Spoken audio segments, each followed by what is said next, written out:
आजको प्रोग्रामको बारेमा भन्नु नि त हाम्रो। नमस्ते। आज हामीले यहाँ गङ्गोटिया कालचिनी गङ्गोटिया भन्ने बगानमा हामी आएका छौँ र यहाँ हामीले सुन्नुमा आउँदाखेरि विगतको दिनमा आगो लागेको थियो एउटा घरमा। आज यही घरको निर्माणको निम्ति हामी यहाँ आएका छौँ र हामीले आश्वासन दिएका छौँ उहाँको घर बनाउने र भोलिदेखि उहाँको कार्य सुरु पनि हुने छ। धन्यवाद।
जुन तपाईँको घरमा घटना भयो नि आगजलिनको, यो कस्तो कहिले के भयो अलिकति बताउन सक्नुहुन्छ?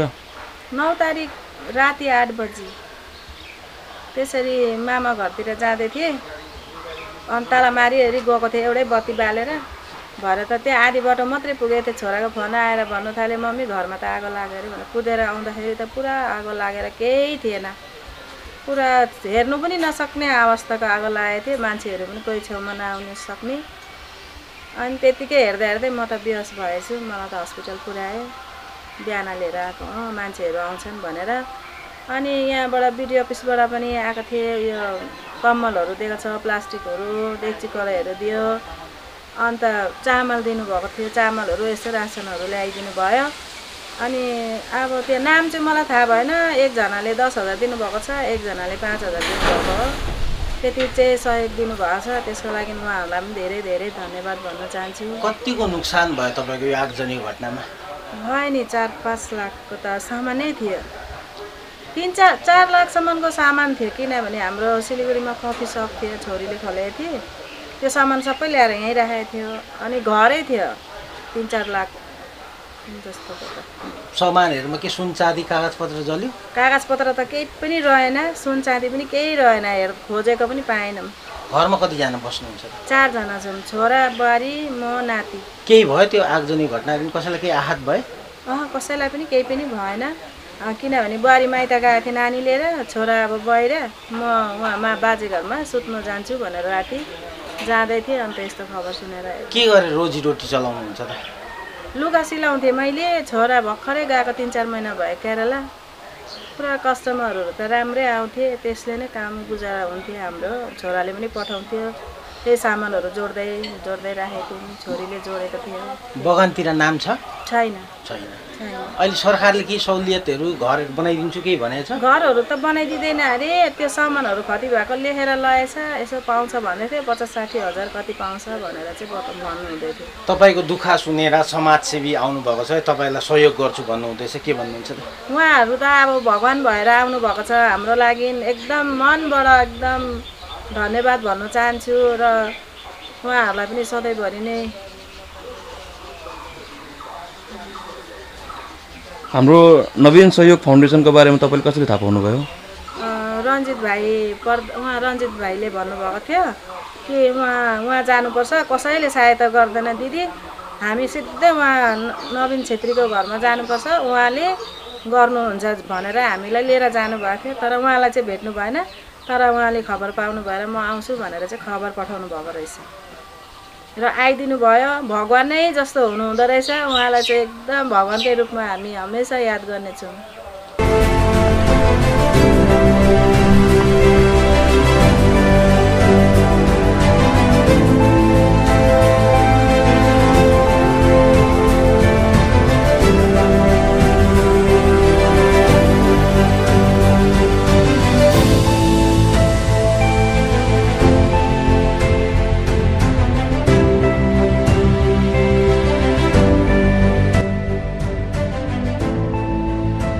गरेर प्लास्टर गरिदियो भने मिलिहाल्छ होइन, सबै माल निकाल्यो भने नयाँ दिनु। त्यही त यो त ल पेपर टिम कति न कतिको चाहिन्छ, कति कति के चाहिन्छ होइन, टस कति चाहिन्छ त्यो लेखेर दिन्छ। अब तपाईँको पनि सिमेन्ट कति लाग्छ हो, बलुवा कति लाग्छ। समाजसेवी नवीन छेत्रीज्यू आउनुहुँदैछ, हजुरले जानकारी गराउनु भयो भन्ने हामीले जान्न पायौँ है। उहाँले घर बनाइदिनुमा सहयोग पनि पुर्याउनुहुन्छ, के भन्नुहुन्छ त? पहिला त हाम्रो जयगोदेखि आउनुभएका हाम्रो नवीन दाजुलाई हाम्रो पुरा गङ्गुटेवासीबाट नै म धेरै धेरै धन्यवाद टक्राउन चाहन्छु।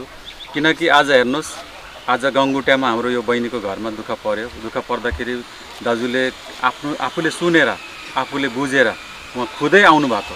मलाई पनि थाहा थिएन, म पनि चिन्दिनँ। दाजुको नाम मात्रै सुनेको थिएँ मैले, पर्सनली मैले चिनेको थिएन। र उहाँले हामीलाई खोज्दै आउनुभयो र दुःख परेको घर हो भनेर खोजेर आएर आज उहाँले बहिनीको घर बनाउनुको निम्ति तलको प्लास्टरदेखि लिएर माथिको ट्रस टिन सबै म बनाइदिन्छु भन्ने जिम्मेवारी लिनुभयो।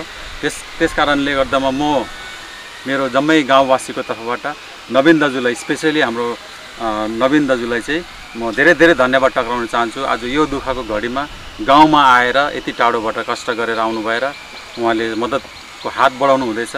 त्यो म मेरो गाउँवासीको तर्फबाट उहाँलाई एकदम मुरी धन्यवाद टक्राउन चाहन्छु।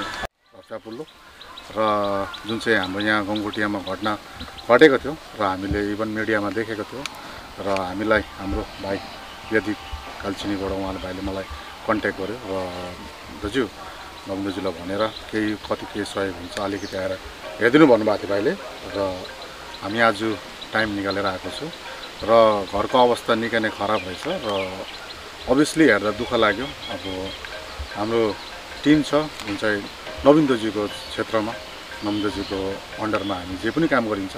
दाजुले हेर्ने बित्तिकै दाजु पनि जुन चाहिँ घटनासँग टच हुनु भइसकेको थियो र आज हामी आफ्नो एउटा समय निकालेर यहाँ दिदीको घरमा आयो र दुःख लाग्यो जुन चाहिँ घटना घटेको रहेछ र दाजुले साथैमा जुन चाहिँ घटना हेरेर एउटा एस्टिमेट निकालेर दाजुले काम इमिडिएटली सुरु गरिदिनु भन्नुभएको छ। यो आजदेखि सुरु हुने? हजुर, अब आज एस्टिमेट निकालेको छ र मोस्ट प्रब्ली तपाईँको भोलिदेखि सुरु हुन्छ अब यो कामहरू। धन्यवाद।